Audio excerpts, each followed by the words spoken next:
se va para los cielos, ese querido angelito, a rogar por sus abuelos, por sus padres y hermanitos. Cuando se muere la carne, el alma busca su sitio, adentro de una amapola o dentro de un pajarito. La tierra lo está esperando con su corazón abierto, por eso es que el angelito parece que está despierto. Cuando se muere la carne, el alma busca su centro, en el brillo de una rosa o de un pececito nuevo.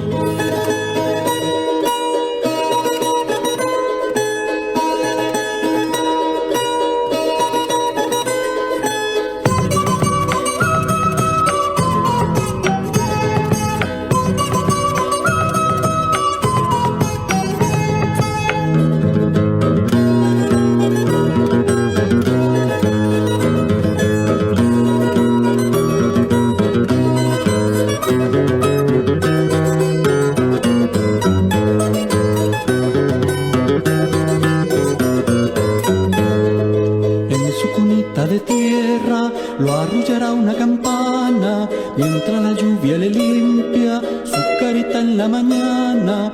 Cuando se muere la carne, el alma busca su diana, en los misterios del mundo que le ha abierto su ventana.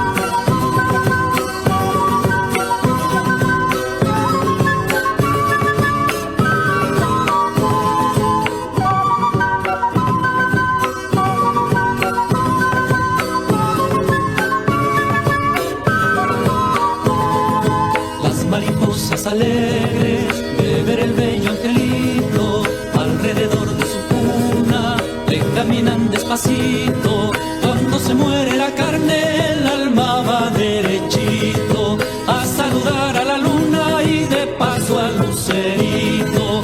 ¿A dónde se fue su gracia? ¿A dónde fue su dulzura? Porque se cae su cuerpo como la fruta madura.